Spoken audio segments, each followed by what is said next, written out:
오늘 출범하는 국회 디지털경제혁신연구포럼은 4차 산업혁명 시대를 맞아 디지털 경제 활성화와 관련 분야의 규제 완화를 고민하고자 만든 의원연구단체입니다.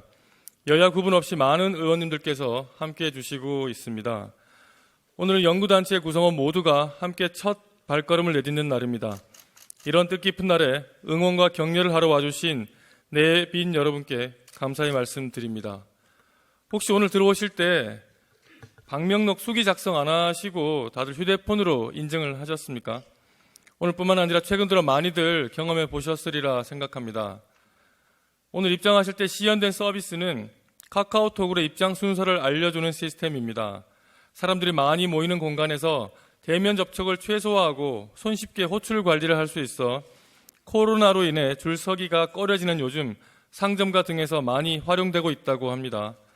이 서비스는 국내 스타트업 기업인 나우버스킹에서 개발한 나우웨이팅이라는 서비스인데요.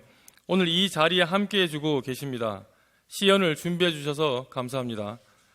우리 디지털경제혁신연구포럼은 내실 있는 연구단체로 거듭나기 위해 나우버스킹뿐만 아니라 현업에 계신 많은 분들이 함께하고 있습니다. 함께해 주시는 모든 분들께 이 자리를 빌려 감사 말씀드립니다. 그럼 우리 포럼을 대표해서 미래통합당 허은하 의원님께서 환영의 말씀해 주시겠습니다. 힘찬 박수로 모셔주시기 바랍니다. 안녕하십니까. 국회 디지털경제혁신연구포럼 공동대표 미래통합당 허은하 의원입니다. 지금 제가 좀 목소리가 힘이 없는 점 양해 부탁드리겠습니다.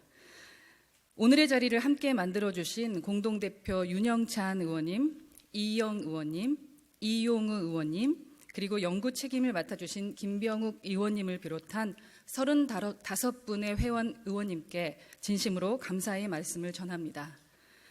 또한 뜻깊은 포럼의 시작을 축하해주기 위해 찾아주신 주호영 원내대표님을 비롯한 여야 국회의원님들, 그리고 장석영 차관님과 안건준 회장님, 박미경 회장님을 비롯한 정부기관 및 협단체 기업의 관계자분들께 포럼의 대표에 깊은 감사를 드립니다.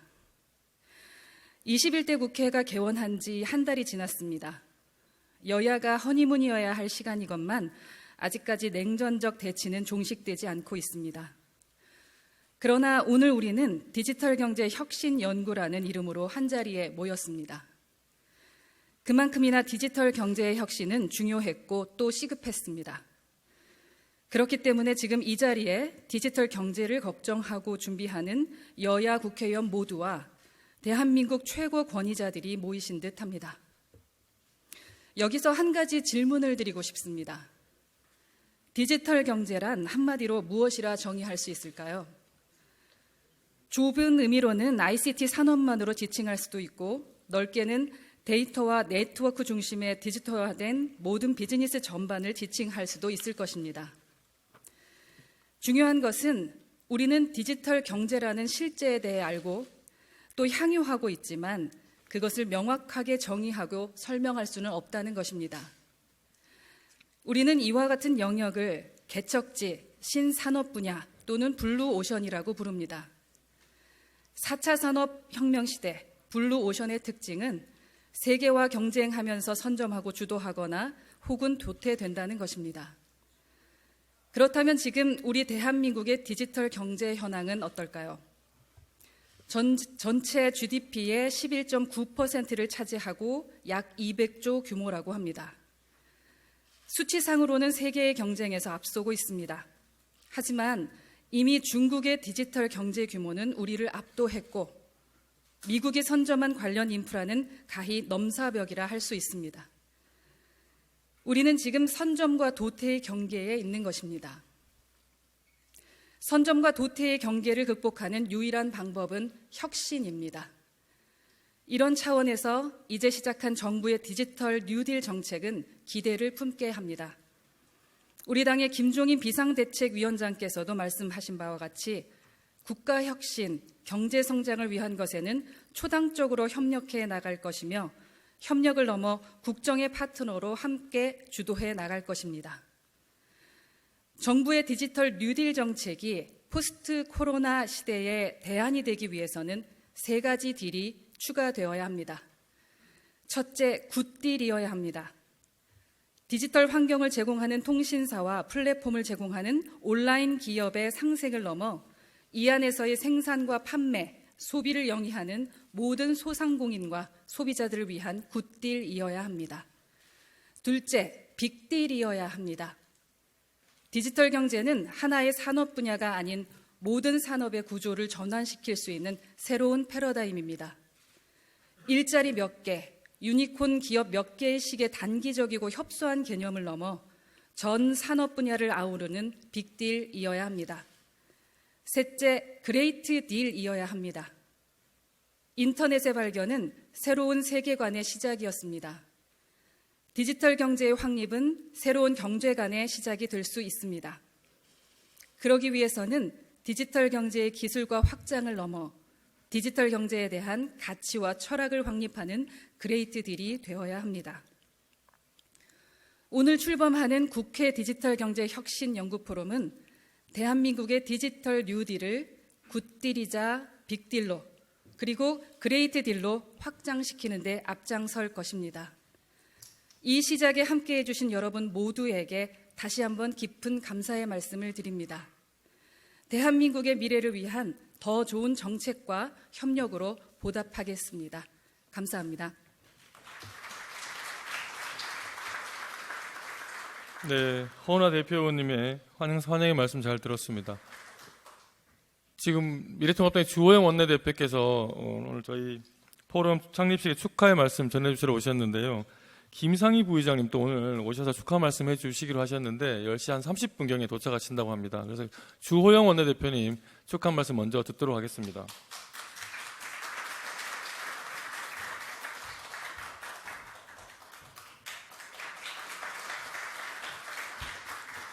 여러분 반갑습니다. 우리 국회 디지털 경제 혁신 포럼 창립식을 진심으로 축하드립니다.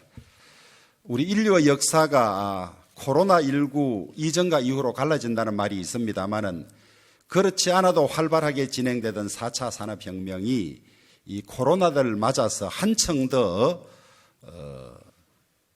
급격하게 변화와 가속을 경험하고 있는 것 같습니다. 재택근무라든지 온라인 강의 이런 것이 활발하게 되면서 여러 가지 이 삶의 모습에 변화가 오고 또 그것을 뒷받침하는 경제활동의 모양이나 이런 것들이 많이 바뀌어가면서 인터넷 기반의 디지털 경제가 앞으로 경제에서 가장 중요한 팩터가 되지 않을까 이렇게 생각을 해봤습니다.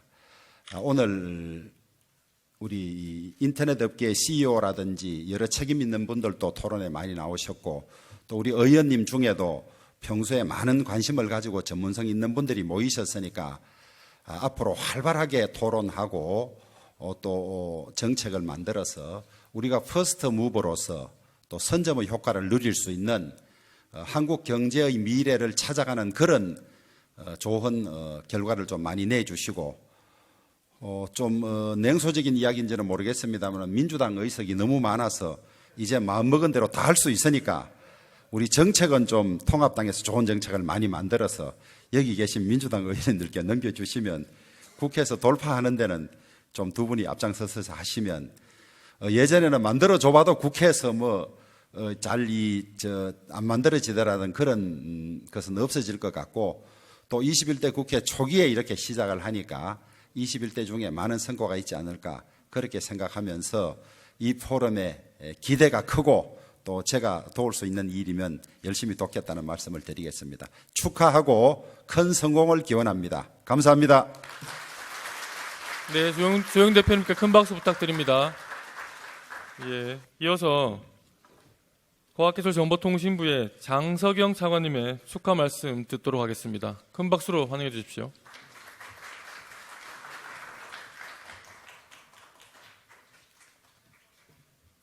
예, 방금 소개받은 과교정통부 장석영 차관입니다. 무엇보다도 디지털 경제의 발전 방향을 모색하기 위해서 디지털 경제 혁신 연구 포럼을 오늘 출범하게 된 걸 진심으로 축하드립니다. 연구의 출범에 애써주시고 평소에 디지털 경제에 관심이 많으신 우리 윤영찬 의원님, 이용호 의원님, 허은하 의원님, 이영 의원님을 비롯해서 또 방금 자리를 비우셨지만 주호영 의원님과 또 김상희 국회부의장을 비롯해서 여러 의원님들께 감사를 드립니다. 의원님들이 너무 관심이 많으셔서 제가 일일이 좀 호명을 못 해드리는 점 아주 죄송스럽게 생각합니다. 그리고 오늘 주제 발표를 해주시는 김강수 교수님과 또 네이버의 한성숙 대표님, 카카오의 여민수 대표님과 안건준 벤처기업 협회장을 비롯한 여러분들께도 감사를 드립니다. 잘 아시다시피 디지털 경제의 초입에서 맞이한 코로나19는 우리들에게 많은 도전과 숙제를 주고 있습니다. 얼마 전 국제통화기금 IMF에서 발표한 걸 보면은 원래 글로벌 경제 성장률이 마이너스 4.9%로 원래 연초 예상했던 것보다 한 8.2%포인트 이상 떨어지는 걸로 그렇게 나왔습니다. 그리고 실제로 우리 일상에서도 많은 그런 변화가 되고 있습니다. 잘 아시는 것처럼 미국이나 유럽들도 코로나19에 대응하는데 큰 어려움을 겪고 있는 걸 알 수 있습니다. 우리는 아직 확실하게 잡힌 건 아니지만 그래도 다른 나라와 비교해서는 좀 안정적인 관리를 하고 있습니다. 이 자리를 빌어서 다시 한번 코로나19와 힘겹게 싸우고 있는 의료진들 또 방역 수칙을 잘 지키고 계시는 우리 국민들 모든 분들께 감사의 말씀을 드립니다. 먼저 이런 분들께 감사의 박수를 한번 부탁을 드리겠습니다. 코로나19에 대응하기 위해서 전 세계 모든 국가들이 거의 재정 확대 정책을 통해서 경제 활성화를 모색하고 있습니다. 미국이나 중국, 유럽들 다 그렇게 하고 있습니다. 우리 정부에서는 코로나19를 위기이자 기회로 생각하고 있습니다. 위기는 흔히 위험한 기회라고 그렇게 말을 하고 있습니다. 이 기회를 살리기 위해서 준비한 것이 한국판 뉴딜입니다. 잘 아시다시피 한국판 뉴딜은 크게 3개 분야로 나누어 있습니다. 디지털 뉴딜, 그다음에 디지털 뉴딜, 그린 뉴딜, 그다음에 휴먼 뉴딜 이렇게 3가지로 나누고 있습니다. 이 3가지 중에서 가장 핵심적인 것이 디지털 뉴딜이라고 그렇게 보고 있습니다. 디지털 뉴딜은 크게 4가지로 구성이 되어 있습니다. DNA, 즉 데이터 네트워크 AI 생태계를 활성화하는 그런 내용이 되겠습니다. 그 중에 핵심은 데이터 댐을 만드는 것입니다. 여러 분야에서 모인 데이터들이 5G와 같은 데이터 고속도로를 통해서 축적이 되면은 이 축적된 데이터들이 댐이 되겠습니다. 댐을 통해서 빅데이터와 AI 분석을 하고 이렇게 분석된 빅데이터와 AI들이 경제, 산업 각 분야, 제조, 의료, 교육 등 여러 분야에 활용되어서 우리 경제의 체질을 바꾸도록 하는 것이 데이터 댐의 근본 개념이 되겠습니다. 두 번째로는 비대면 경제 활성화입니다. 비대면 경제 활성화에서는 전국의 모든 교실, 초중고 모든 교실 한 38만 개쯤 됩니다. 이 38만 개 모든 교실에 최신 와이파이를 비롯해서 디지털 환경을 구축하는 것이 되겠습니다. 또 16만 개 중소기업들에게 비대면 서비스를 활용할 수 있게 지원하는 그런 내용도 담겨 있습니다. 세 번째로는 스마트 SOC입니다. 도로와 교통, 지하 공동구 등의 ICT 기술을 활용해서 데이터를 축적하고 효율적으로 관리하는 내용이 되겠습니다. 마지막으로 어쩌면 가장 중요한 것이 디지털 포용입니다. 결국 디지털 경제의 모든 혜택은 우리 국민 골고루 나눠야 되는 것입니다. 그래서 디지털 포용을 위해서 전국 1,000여 곳에 궁극적으로는 6,000여 곳까지 디지털 역량혁신센터를 만들어서 국민들이 필요로 하는 디지털 혁신의 기술들을, 역량들을 키우도록 하는 그런 내용을 포함하고 있습니다.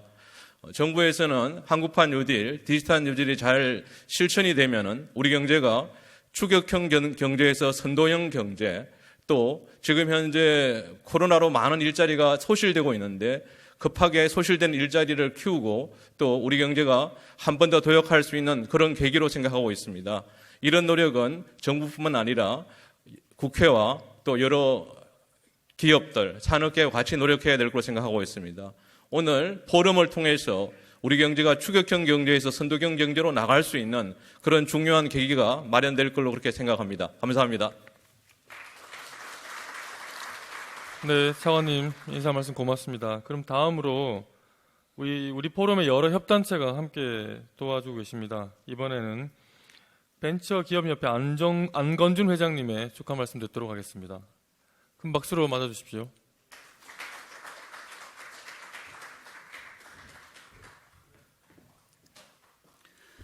네, 안녕하십니까. 벤처기업회 회장 안건준입니다.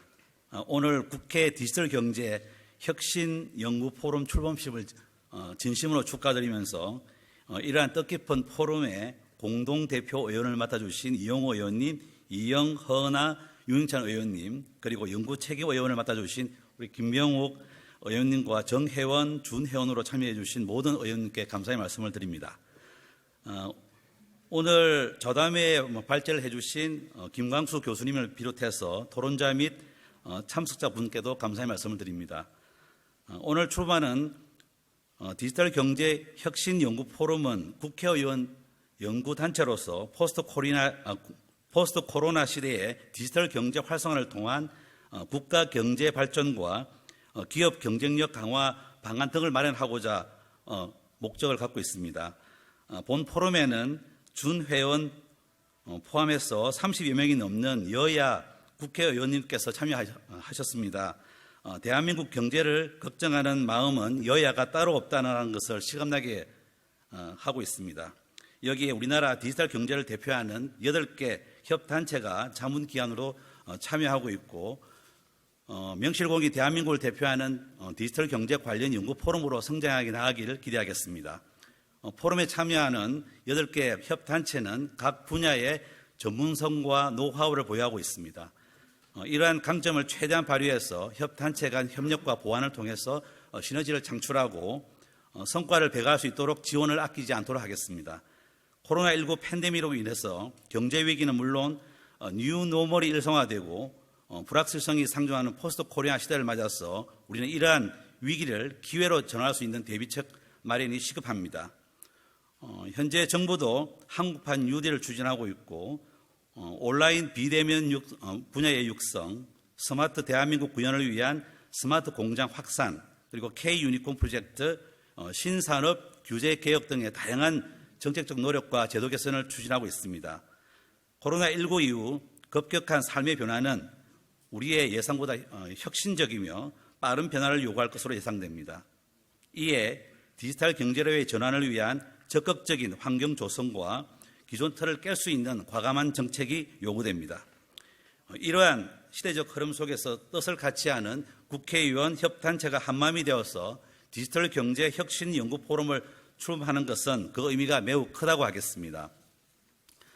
앞으로 우리 협단체들은 포럼 활동을 통해서 코로나19 그 이후를 준비하는 의원 연구단체로서 지속적인 지원과 노력을 기울일 것이고 국회에서 가장 선도적이며 혁신적인 정책을 논의하는 연구단체로 성장할 것으로 기대합니다. 우리 8개 협단체는 규제개혁과 빠른 변화에 국회가 뒤처지지 않도록 도울 것이고 법 개정 등의 현장의 절실함이 반영될 수 있도록 노력하겠습니다. 여기 계신 모든 분들의 적극적인 관심과 협조를 부탁드리겠습니다. 감사합니다. 예, 고맙습니다. 이어서 박미경 한국여성벤처협회 회장님 축하 말씀 듣도록 하겠습니다. 예, 박수로 맞아주십시오. 네, 안녕하세요. 한국여성벤처협회 회장 박미경입니다. 먼저 오늘 대한민국 경제의 디지털 혁신을 촉진하기 위해서 국회 디지털 경제 혁신 연구 포럼이 출범하게 된 것을 진심으로 축하드리고요. 또 공동 대표를 맡아 포럼 출범을 주도하신 의원님들께도 진심으로 감사의 말씀을 드립니다. 그리고 오늘 출범식에 참석해 주신 후원기관의 단체장님들과 회원사 여러분들께도 감사의 말씀드립니다. 네, 저는 오늘 행사장에 들어서면서 깜짝 놀랐습니다. 저는 사실 이렇게 많은 의원님들을, 여야 의원님들을 한자리에서 보게 된 적이 처음입니다. 네, 그만큼 우리 디지털 혁신에 대한 관심이 정말 높구나 하는 생각을 했습니다.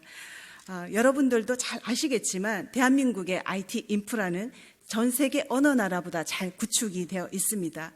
또 첨단 디지털 기기에 대한 수요도 가장 빠르게 확산되는 나라이기도 합니다. 그래서 우리는 이제 일상에서 너무나 익숙하게 디지털 기술들을 사용하고 있습니다. 그러나 어떻게 보면 이렇게 좋은 인프라 환경에도 불구하고 사실 우리나라의 디지털 혁신의 수준은 생각보다 그리 높지 않습니다. 디지털 기술 분야별로 조금 다르기는 하지만 클라우드나 인공지능, 빅데이터 등에 대한 어떤 기업의 활용 수준을 보시면 세계 20위권에 머물러 있다고 합니다. 지금 세계 각국이 디지털화를 통해 4차 산업혁명의 선도국가로 자리 잡기 위해 치열하게 경쟁하고 있고 이런 시점에서 디지털 전환은 우리에게 가장 큰 과제가 아닌가 생각됩니다. 또 코로나19로 인해서 디지털 세상은 더욱 빠르게 가속화되고 있고 이제 제조, 유통, 서비스업을 하는 전통 기업들도 디지털 기술을 도입을 통해 스마트화를 실현하지 못하면 생존에 문제가 생길 수도 있는 그런 상황에 놓여 있습니다. 이제 모든 기업에게 디지털 기술은 생존과 성장을 결정짓는 중요한 요소가 되었습니다. 정부도 이 시기의 중요성을 인식하고 디지털 전면 전환으로 세계 선도국가로 도약하는 것을 목표로 포스트 코로나 시대의 디지털 정부 혁신 발전 계획을 얼마 전에 발표했습니다. 또 디지털 산업에 투자하는 디지털 뉴딜 정책을 발표하고 막대한 예산을 추가로 투입할 예정입니다. 이렇게 정부와 산업계 전체가 디지털 혁신의 중요성을 인식하고 변화를 도모하고 있는 이 중요한 시기에 디지털 경제 혁신 연구 포럼이 출범하게 되어 앞으로 우리 기업에게 필요한 다양한 정책들을 마련하는 데 큰 역할을 할 것으로 기대하고 있습니다. 네, 그래서 우리 기업들이 연구 포럼에 바라는 것은 앞으로 중소벤처기업의 현장의 목소리에 좀 더 기울여 주시고 세심하면서도 가감한 정책을 만들어 주시기를 부탁드리겠습니다. 자금과 전문 인력 부족으로 R&D와 디지털 기술 도입에 어려움을 겪고 있는 스타트업이나 중소벤처기업의 든든한 동반자가 되어주시고 기업들이 불확실한 미래에 가감히 도전하고 투자할 수 있도록 환경을 조성하여 주시기를 부탁드리겠습니다. 또 가장 중요한 부분이라고 할 수 있는데요. 디지털 전환 시대에 규제에 막혀서 신산업이 사장되지 않도록 적용 가능한 법과 규정들을 적시에 개선해 주시기를 간절히 바라겠습니다. 여기에 모인 후원기관들도 함께 노력하겠습니다. 소통 창구로서 현장의 다양한 수요와 사례를 모아서 연구 포럼으로 전달해서 의미 있는 성과를 내고 포럼이 지속 운영될 수 있도록 적극적으로 돕겠습니다. 네, 끝으로 소통과 협력을 통해 함께 만들어가는 연구 포럼이자 글로벌 경쟁력을 갖춘 중소벤처기업을 육성하는 데 큰 역할을 하는 대표적인 국회의 연구 포럼이 되기를 기대하면서 오늘 출범식과 첫 포럼 행사가 열리게 된 것을 다시 한번 축하드리겠습니다. 네, 감사합니다. 네, 박미경 회장님 고맙습니다. 저희 포럼에 공동대표의원과 연구책임위원 인사가 있겠습니다. 이용우 의원님 공동대표님께서 그리고 인사 뒤에 저희 포럼에 대해 간단하게 소개해 주시기 바랍니다. 그러면 저희 공동대표와 제가 함께 인사를 드리도록 하겠습니다. 차렷 경례.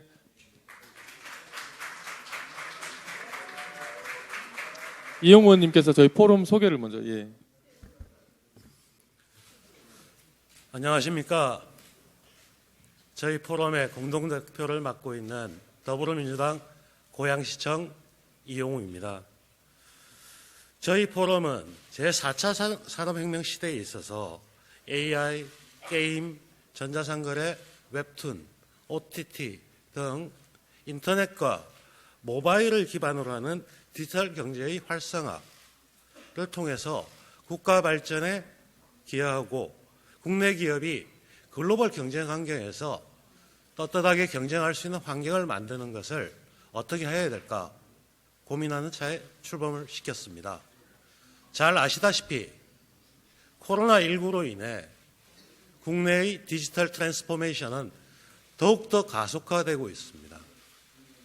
새로운 서비스, 비대면 서비스가 나오면서 기존 규제 환경과는 전혀 다른 경쟁의 양상을 보여주고 있습니다.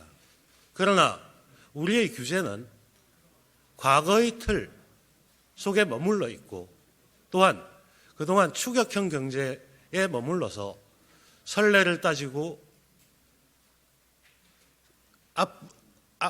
과거에 그런 것들이 있었나 그래서 더 이상 지금의 우리 경쟁하기에 맞지 않은 현상들이 많이 발생을 하고 있습니다. 이러한 환경을 벗어나지 못한다면 우리는 글로벌 경쟁에서 뒤처질 수밖에 없습니다. 그리고 디지털 트랜스포메이션에서 새롭게 등장하는 새로운 아이디어들은 기존의 기업이 가지고 있는 질서에 대한 도전입니다. 그 도전은 언제나 장려되어야 되고 언제나 박수쳐줘야 될 도전인 것 같습니다. 한편 새로운 인터넷, 새로운 도전은 기존 질서와 항상 마찰이 생길 수밖에 없습니다. 그 마찰은 내가 맞고 네가 틀렸다가 아니고 우리가 새로운 규제를 어떻게 정립을 해야 될 것인가, 그거에 대한 사회적 합의를 이끌어내는 과정이라고 봅니다. 저는 규제 혁신이 없이 앞으로 나아갈 수 없다고 생각합니다. 그러나 그 규제 혁신의 바탕에는 공정한 경제, 공정한 질서가 바탕이 되어야 된다고 생각합니다. 새로운 아이디어에서 창출된 과실을 누군가가 공정하지 못한 질서를 통해서 전유하는 구조가 생긴다면 누구도 도전하지 않을 겁니다. 그리고 그 도전에 대한 책임도 아울러 같이 가야 된다고 봅니다. 이런 것들이 우리가 앞으로 논의해야 될 가장 중요한 과제고, 이런 과제들을 제대로 소화하지 못한다면 우리 경제는 더 이상 앞으로 나아갈 수 없다고 생각하고 있습니다. 저희 포럼은 바로 이러한 주제들에 대해서 테이블에 올려놓고 전면적으로 기존 질서와 새롭게 등장하는 질서, 그 질서를 어떻게 정립을 할 것인가에 관한 수많은 주제들을 같이 논의하고 제도화시키는데 주안점을 두겠습니다. 부족하지만 공동대표로서 저를 비롯하여 더불어민주당 윤영찬 의원님, 미래통합당 이영 의원님, 그리고 허은하 의원님이 함께해 주시고 오늘 사회를 맡고 있는 김병욱 의원님께서 이 연구책임 의원으로 함께해 주십니다. 참고로 국회에는 김병욱 의원님이 두 분이 계신데요. 미래통합당의 김병욱 의원입니다. 예, 고맙습니다. 고맙습니다. 우리 대표 의원님들은 잠시 단상에 계시고요. 그럼 이어서 우리 포럼에 함께 하시는 그 협단체 그 대표님들과 전문가 자문위원님들 무대로 단상으로 올라오셔서 잠깐 또 인사 소개 말씀 듣도록 하겠습니다. 위로 올라와 주십시오.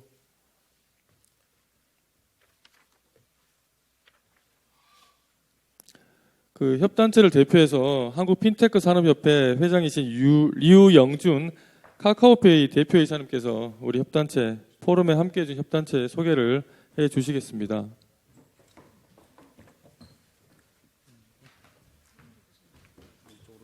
우리 자문위원으로 함께해 주시는 교수님들도 자리 위로 올라와 주시면 감사하겠습니다.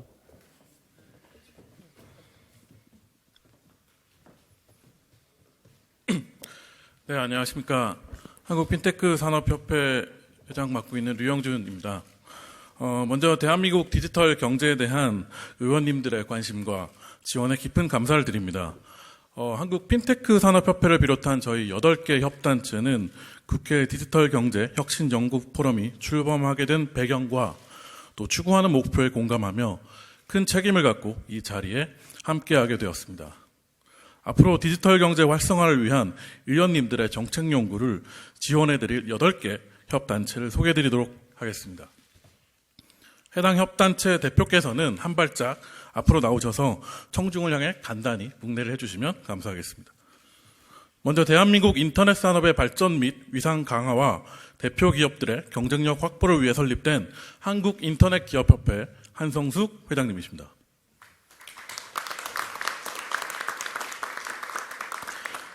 (3만 7천여 개) 벤처기업의 권익보호와 벤처산업 활성화를 목적으로 벤처 생태계 조성에 앞장서는 벤처기업협회 안건윤 회장님입니다. 스타트업의 생태계 발전을 지원하고 1,400여 개 스타트업의 공동이익을 대변하고 있는 코리아 스타트업 포럼 안성우 공동의장님이십니다.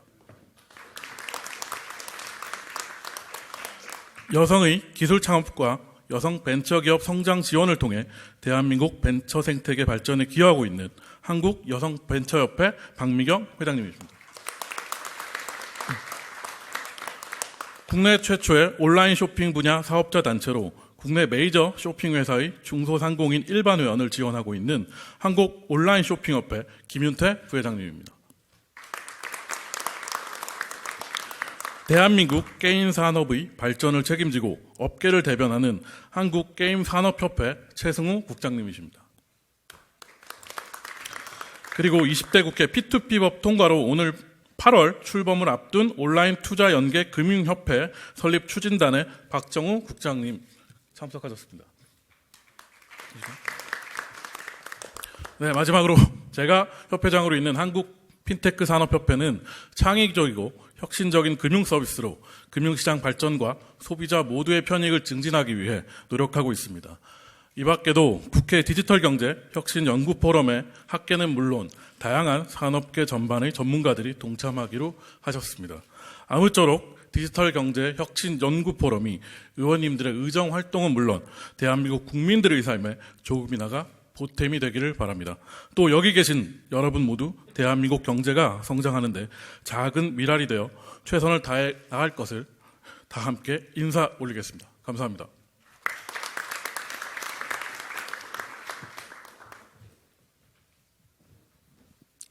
네, 고맙습니다. 차렷 인사.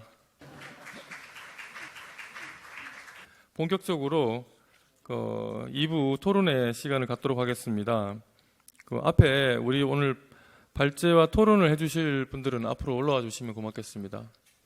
국회 디지털경제혁신연구포럼 출범식 첫 토론회로 디지털경제 시대, 디지털 뉴딜은 어디로 가야 하나라는 주제로 성균관대학교 김광수 교수님의 발제를 듣도록 하겠습니다. 발제 자료는 준비해드린 자료집에서 발제 자료 요약본을 참고하시고 QR코드로 모든 내용을 다 다운받아 보실 수 있습니다. 이후 순서는 오늘 토론의 좌장을 맡아주신 미래통합당 이영 의원님께서 진행을 해주시겠습니다. 마이크를 넘기고 저는 내려가겠습니다. 네, 방금 인사드린 성균관대학교 소프트웨어대학의 전 김광수 교수입니다. 그동안 제 경험으로 보면 발제는 최대한 간단히 하는 게 맞는 것 같습니다. 그리고 오늘처럼 이렇게 훌륭하신 좌장님과 그다음에 토론자분들을 모실 때는 더더군다나 간단히 하는 게 필요한 것 같습니다. 사실 제가 오늘 말씀드릴 내용은 디지털 뉴딜에 관련해서 정부의 계획을 바탕으로 해서 좀 더 고려해야 될 사안들이 어떤 것들이 있는지를 정리를 해봤습니다.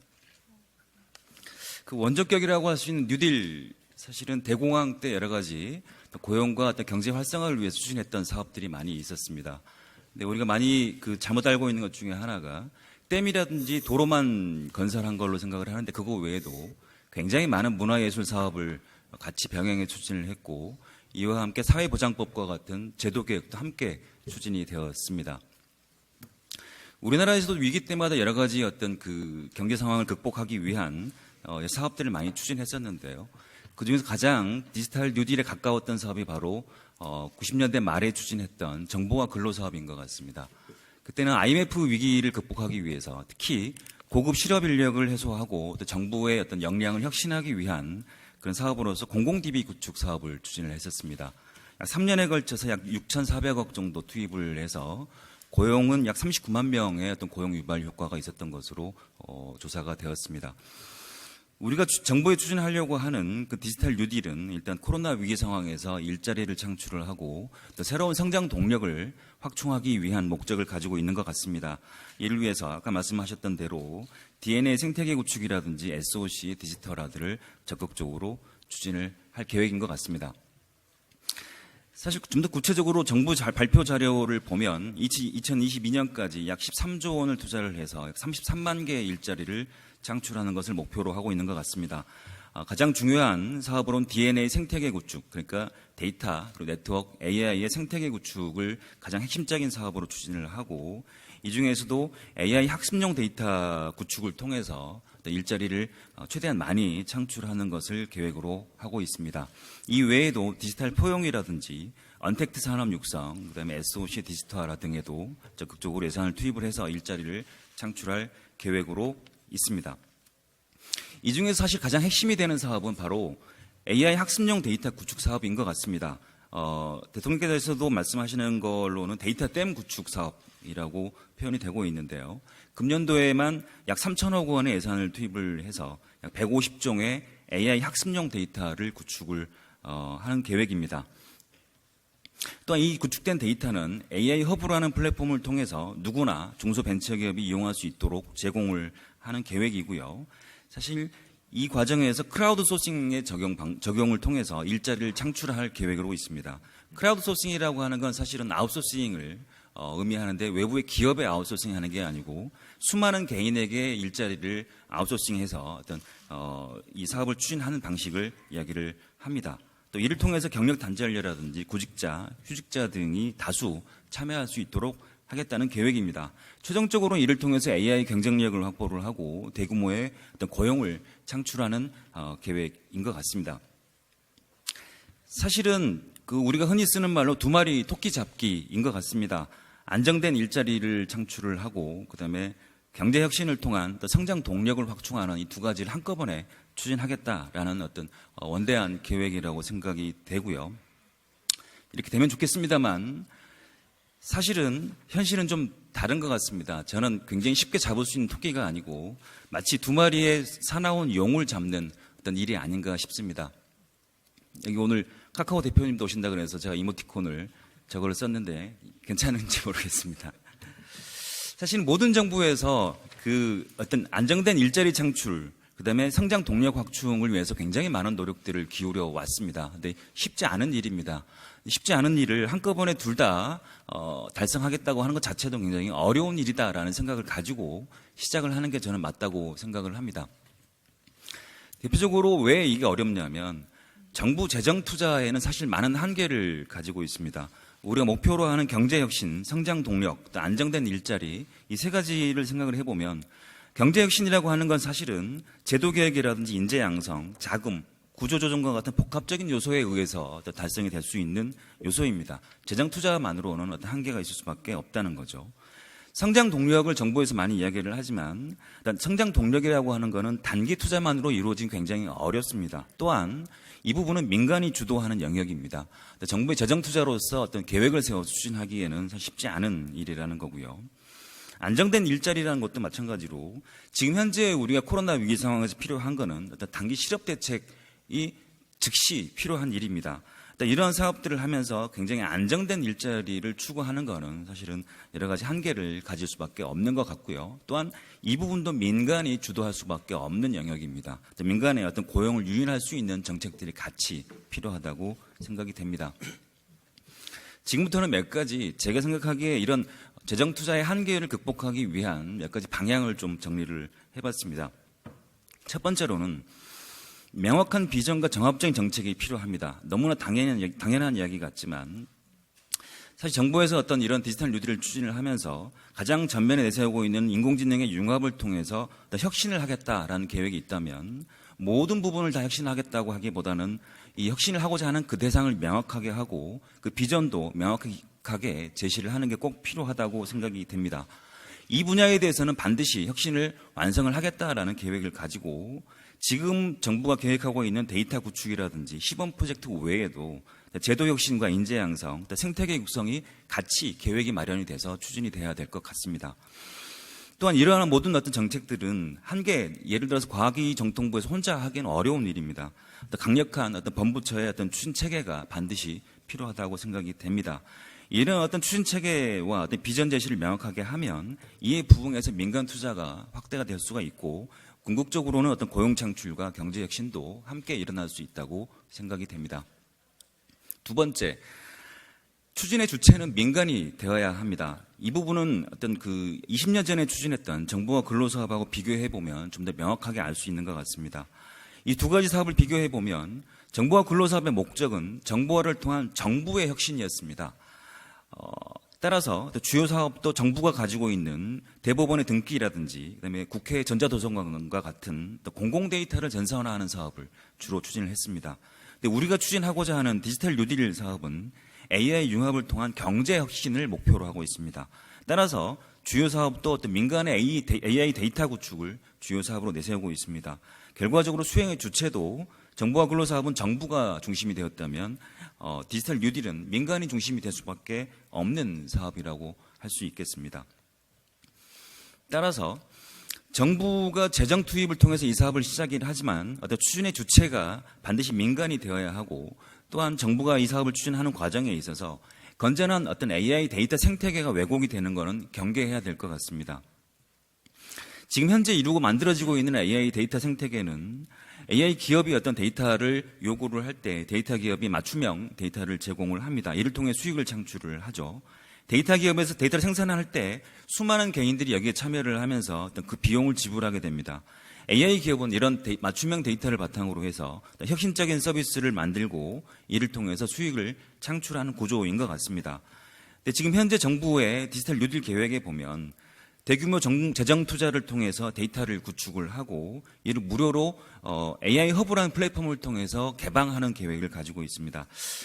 사실 우려가 되는 부분은 이렇게 무료로 어떤 개방이 되는 어떤 데이터 플랫폼이 건전한 어떤 데이터 생태계 내에서 주요한 역할을 할 수 있는 데이터 기업이 앞으로 이 사업 이후에도 지속적으로 발전할 수 있을지 하는 그런 우려가 듭니다. 따라 지금 어떤 사업을 시작하는 단계에서 어떤 이 AI 허브에서 무료로 제공하는 데이터는 또 공공 데이터로 차별화하거나 또는 필요하다면 데이터를 사용하는 부분에 대해서 이를 유료화하는 방안도 적극적으로 검토를 할 필요가 있는 것 같습니다. 이런 것들을 고려해서 어떤 민간이 추진을 할 때 당연히 수요 제기도 어떤 수월성을 고려해서 어떤 기업이 필요로 하는 서비스 경쟁력과 파급 효과를 고려해서 선정을 하고, 정부 계획대로 크라우드 소싱 방식으로 또 고용을 창출하는 것은 꼭 필요한 사업인 것 같습니다. 마지막으로 활용 측면에서 그 고민이 많이 필요할 거라고 생각이 되는데요.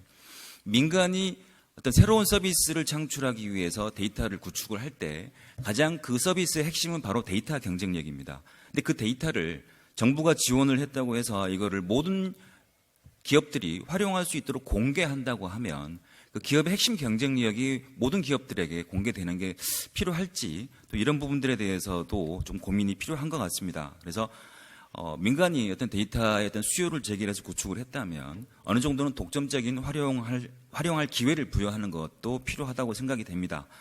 세 번째로 마지막으로 안정적인 일자리로 전환하는 유도하는 그 정책이 같이 필요하다고 생각이 됩니다. 많은 분들이 크라우드 소싱에 대해서 들어보셨을 것 같은데요. 지금 현재 이렇게 이루어지고 있습니다. 데이터 수요 기업이 필요로 하는 그 데이터가 있다면 크라우드 소싱하는 기업에서 이걸 구축을 해주죠. 굉장히 많은 기업들이 있습니다. 어떤 아마존의 미케니컬 터크라든지 라이온 브리지, 또 국내에도 어떤 크라우드 웍스라는 그런 기업들이 이제 성장을 하고 있습니다.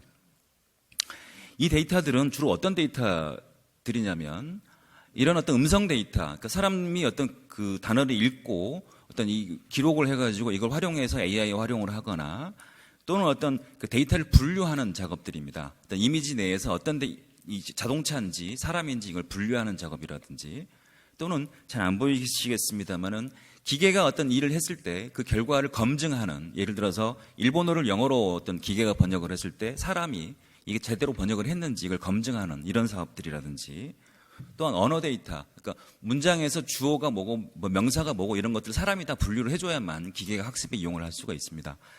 이런 데이터들을 그 크라우드 소싱 기업이 어떤 작업을 할 때 수십만 또는 수백만 명의 개인을 어떤 직접 고용이라고 하기보다는 어떤 우리로 치면 아르바이트에 가까운 형태로 활용을 해서 이 데이터를 구축을 합니다.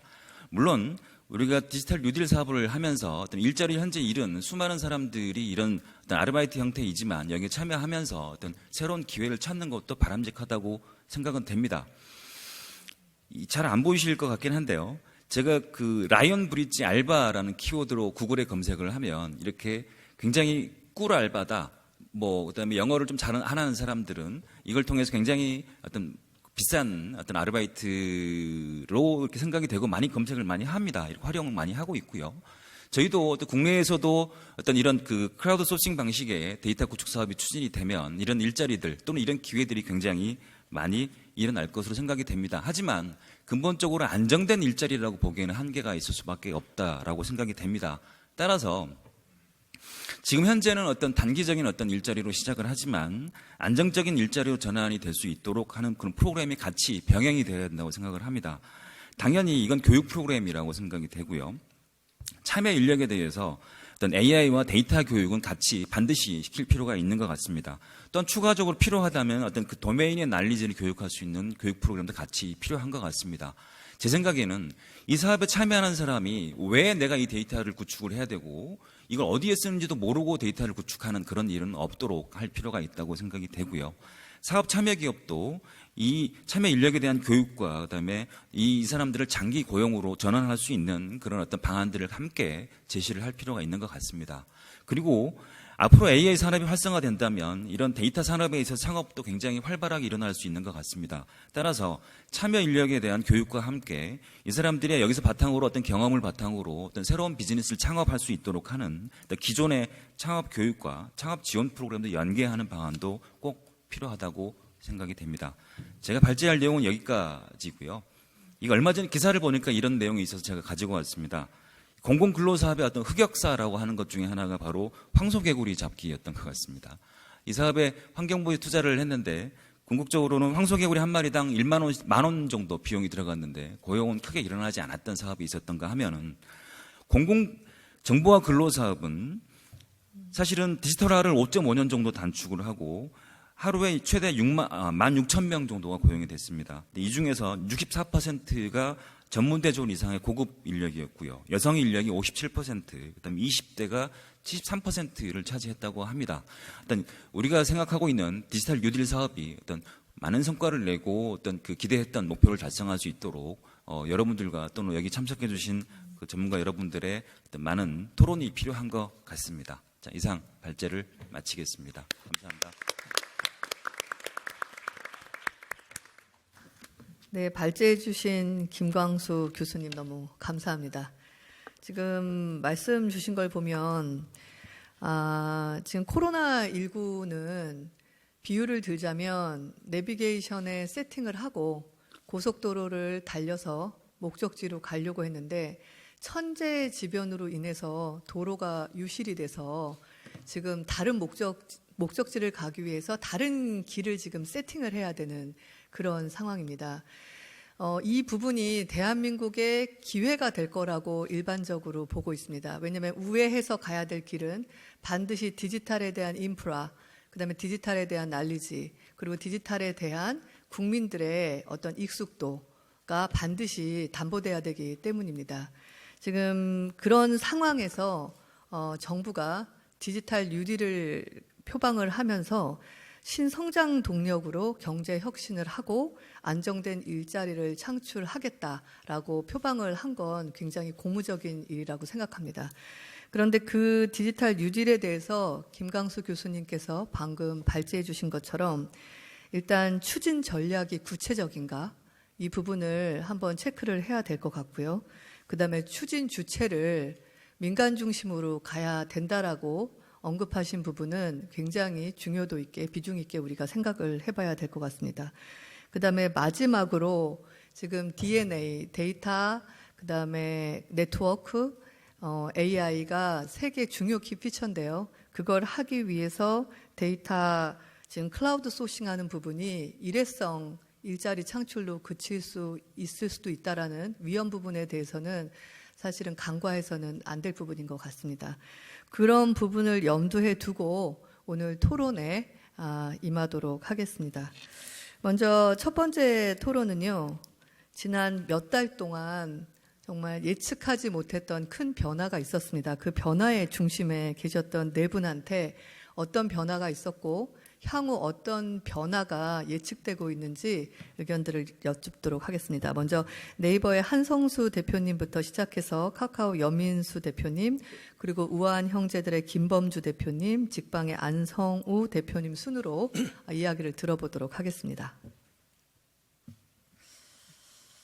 네. 지난 그 코로나 이후의 시기들은 사실은 뭐 누구랄 것도 없이 굉장히 그동안 경험하지 못했던 굉장히 많은 일들을 경험하게 됐는데요. 네이버 입장에서도 사실 회사가 지금까지는 경험해보지 못했던 전원 원격 근무, 뭐 사실 재택 근무이기도 하고 기존에 뭐 저희가 물론 출장도 가고 해외 글로벌 사업 때문에 원격 근무 형태들이 있었지만 전 직원이 다 재택의 형태의 원격 근무는 초유의 사태였던 것 같습니다.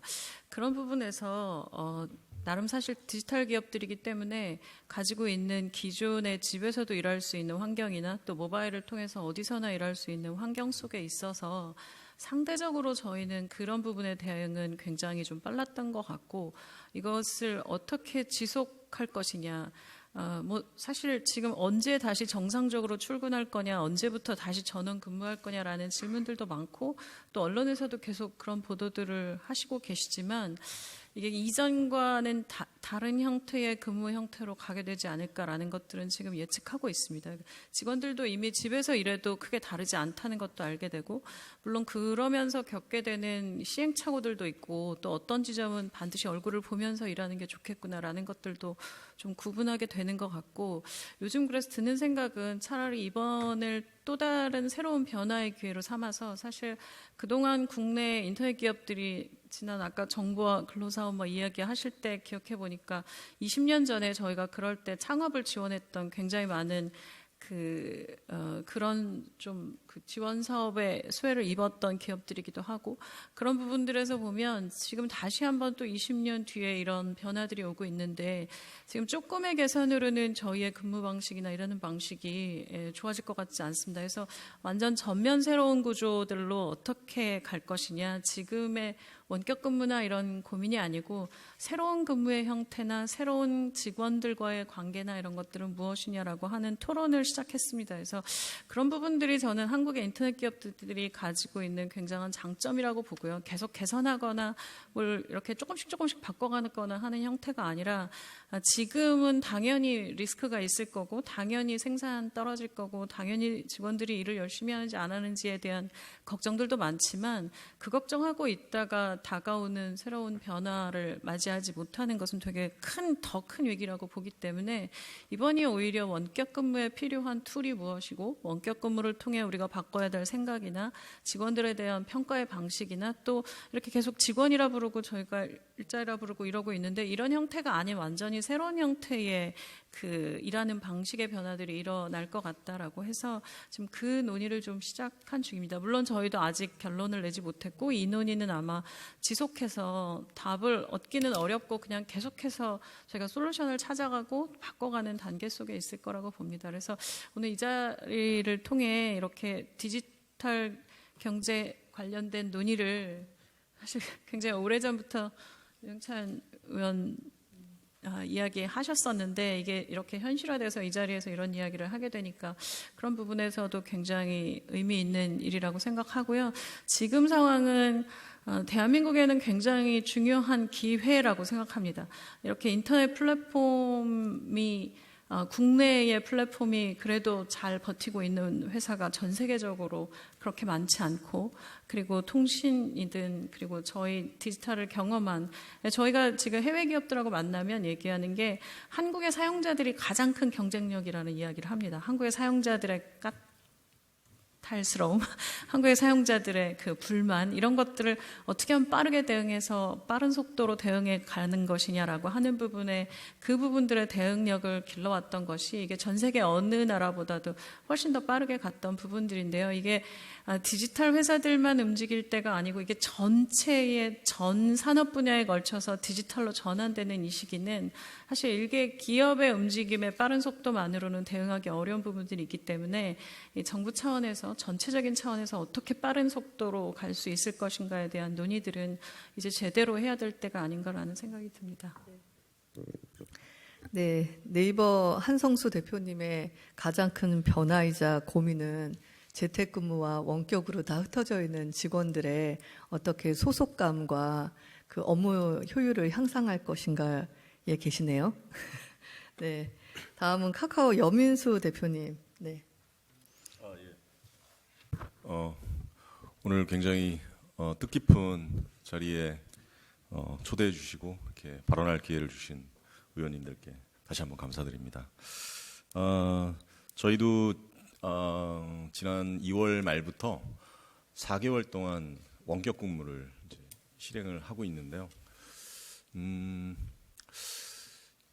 정말 초유의 경험이었던 것 같아요. 그런데 이 원격 근무를 해보니까 이게 잘 되려면 무엇보다도 여러 가지 이제 원격 근무를 지행하는 수단이나 어떤 툴 같은 것도 되게 중요합니다만은 제일 중요한 거는 저희 회사는 이제 직원들 크루라고 하는데 이 크루들 간의 신뢰인 것 같아요. 신뢰. 그러니까 보이지 않아도 그 사람을 믿을 수 있고 그 사람의 어떤 노력과 이런 것들을 인정할 수 있는 상호 신뢰가 굉장히 바탕이 되어야 원격 근무가 잘 진행이 될 수 있겠다라고 하는 생각이 들어서 저희는 그것을 또 다시 한번 확인하는 그런 소중한 기회였던 것 같고요. 한편으로는 그 흔히 얘기하는 이 빅테크 쪽에 있는 저희들 입장에서 이 코로나 이 상황, 이 국면에서 좀 무기력함을 좀 느끼는 부분들도 좀 있었어요. 물론 질병관리본부에서 그 2월 말, 3월 초에 저희 회사에 이제 연락이 와서 코로나 19에 대한 어떤 증상 이런 것들을 그 전화를 통해 가지고 이렇게 하는 부분들이 되게 좀 이렇게 연결이 초반에 좀 힘들었잖아요. 그래서 이런 부분들 어떻게 좀 카톡을 해결할 수 있는 방법이 없겠는가 이런 상의도 있었고, 그래서 저희가 챗봇을 만들었어요. 챗봇을 만들어서 일반 시민들이 증상에 대해서 이야기를 하면 그거를 이제 챗봇으로 응대할 수 있고, 그래서 이제 1339로 콜이 지연되거나 이럴 때 그거를 좀 분산해서 할 수 있는 그런 것도 좀 했었고, 그 다음에 카카오 맵, 그 다음에 뭐 이런 것들을 통해 가지고 이 마스크를 살 수 있는 그 약국, 장소 이런 것들을 좀 알리는 것도 좋겠다. 이게 다 저희 직원들 아이디어였어요. 그래서 그런 부분들도 좀 저희가 진행했었던 것 같고, 그 다음에 그 카카오톡은 전 국민이 하루에 30분씩 꼭 들어와서 이제 정보를 확인하시고 하는 곳이어서 전 국민이 들어오는 그런 공간에 저희가 그 질병관리본부의 메시지를 정한다거나 아니면 공적 마스크에 대한 위치를 정한다거나 그다음에 확진자의 동선 같은 것들 같이 쉐어하는 이런 작업들을 했었는데, 그리고 100만 명 정도가 참여해서 모금도 했어요. 그런데 저희가 이제 느끼는 무기력함이라는 건 뭐냐면, 이렇게 알릴 수 있고 모금은 할 수 있지만 이 상황을 저희가 미리 좀 뭐랄까요, 좀 긍정적으로 이렇게 좀 전환시킨다거나 아니면 뭐 AI 기술이나 데이터를 활용을 해서 질병이 굉장히 팬데믹하기 갈 조짐 같은 것들을 좀 미리 좀 정확하진 않지만 그렇게 좀 예측할 수 있는 그런 방법들은 없었을까. 그리고 이렇게 저희가 이제 어쨌든 뭐 통신사들도 그렇고 위치 데이터들을 저희가 익명으로 확인할 수 있기 때문에 인구들이 이렇게 많이 사람들이 모이는 밀집 지역이나 이런 부분들을 미리 좀 저희가 그 데이터화하거나 아니면 지도화시키거나 이렇게 정보로 제공해 줄 수 있는 이런 것들은 좀 할 수 없었을까. 근데 이런 부분들의 활용이 사실은 이걸 이제 잘 기술적으로는 준비는 되어 있습니다만은 활용을 하려면 또 이런 어떤 허가랄지 제도의 어떤 이런 부분들의 서포트가 돼야 이게 되는 부분이어서 그런 부분들은 조금 많이 좀 그 이번 기회를 통해서 활성화될 수 있으면 좋을 것 같다. 그런 기대를 같이 해봅니다. 네, 네. 그 국민 SNS 카카오에서도 원격 근무에 대한 부분이랑 지금 다양한 그 코로나 위기 상황에서 사실 국민들한테 정보에 관한 딜리버리를 많이 하셨네요. 근데 조금 더 그 수동적이 아니라 능동적인 대처 부분을 할 수 있었으면 하는 아쉬움을 주셨습니다. 다음은 김범준 대표님. 네. 네, 먼저 이 디지털 뉴딜에 관심을 갖고 계신 또 의원님들과 또 여러 단체에 계신 분들 또 그리고 선배 기업가분들의 좋은 얘기를 들을 수 있고 또 의견을 말씀드릴 수 있어서 굉장히 영광으로 생각을 합니다. 아까 말씀 주셨던 것처럼 그러니까 코로나19라고 하는 사태가 워낙에 이제 급격하게 우리 사회를 바꿔놓은 것 같습니다. 그거는 사내적으로도 또 대외적으로도 굉장히 이제 빠른 변화를 요구하는 부분이 있었는데요. 아까 이제 디지털 뉴딜의 4개 축으로 말씀하신 것 중에 한 가지가 디지털 포용이라고 하는 부분입니다. 이번 몇 달 동안 디지털 포용이라고 하는 부분에서 굉장히 좀 많은 것을 느꼈는데요. 사내 같은 경우로 말씀을 드리면 저희 회사 같은 경우는 새로 입사를 하시면 거의 한 3일 정도 풀데이로 사실 저희 회사에 녹아드는 그런 과정을 진행을 합니다. 근데 당연히 재택근무를 하다 보니까 그런 과정을 진행할 수가 없었고, 그러다 보니까 사실 이런 것들을 어떻게 해결해야 되나 굉장히 많은 고민들을 하게 됐습니다.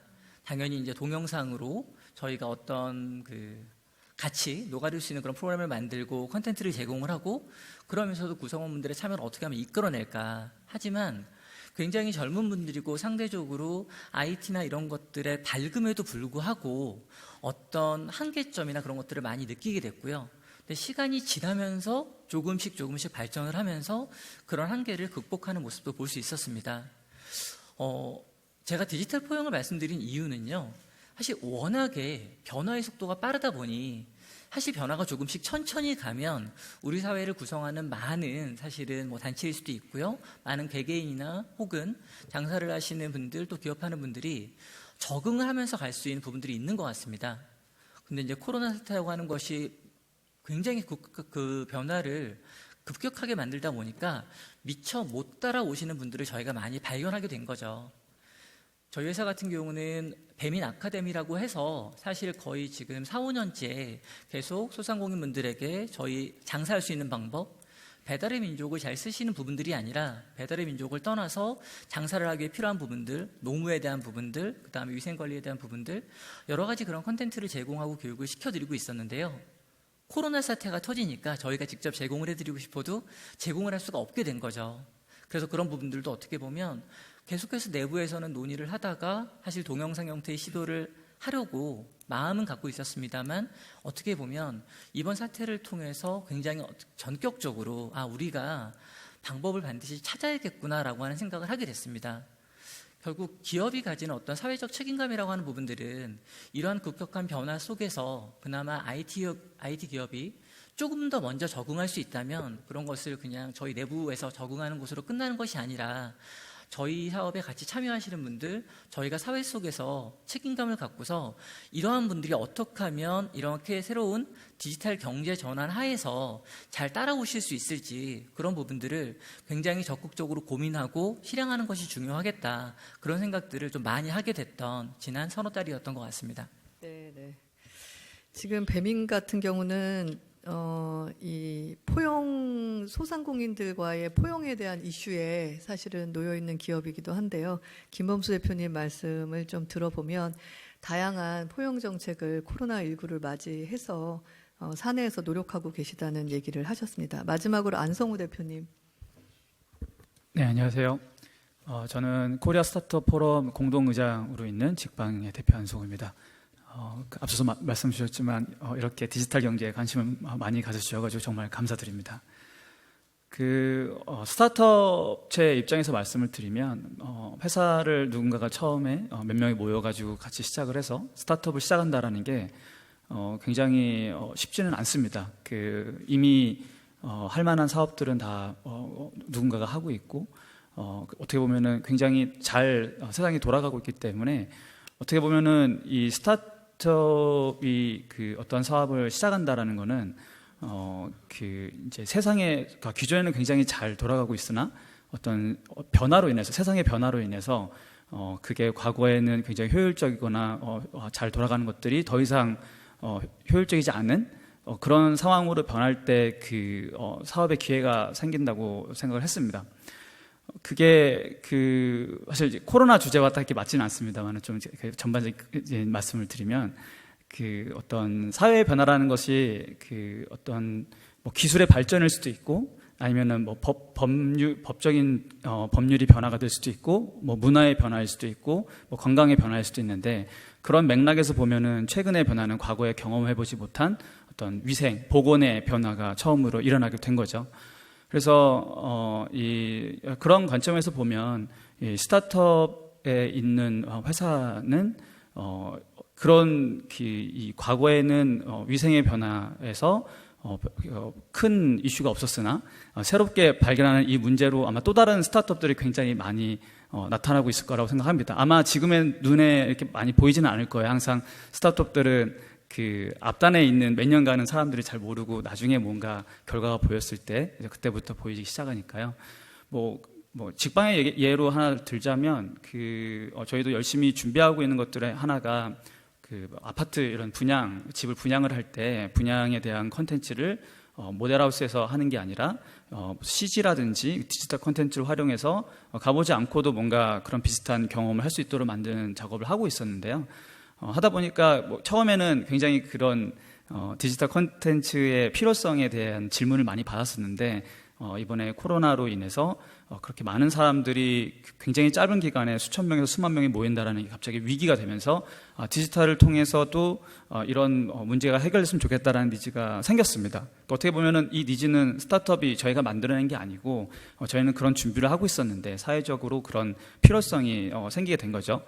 그런데 이제 이렇게 한번 사람들이 경험을 하고 나서부터는 이게 막상 그 처음에는 니즈가 있어서 이런 이슈로 인해서 시작을 했습니다만은 시간이 흐른 다음에는 이게 막상 이게 과거에는 왜 그렇게 했을까? 모델하우스를 왜 만들었다가 다시 한 일주일만 쓰고 다시 부시는 게 정말 좋은 건가?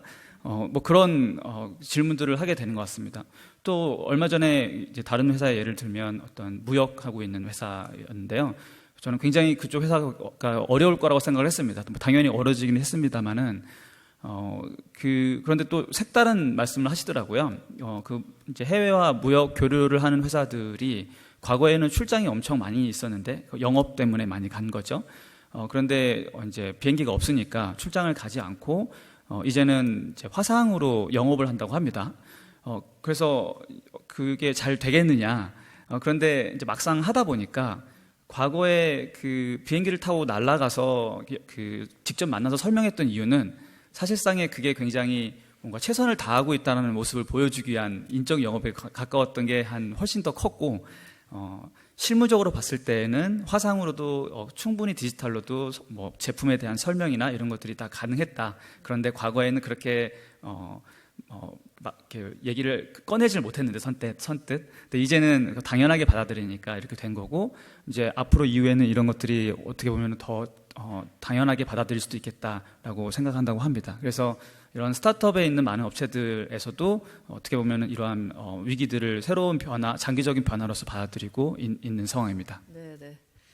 그 스타트업에서도 지금 디지털화의 가속화가 얼마나 빨리 이루어지고 있는지를 설명 주셨는데요. 그 원래 계획된 시간에 한 7분 정도가 지연이 됐습니다.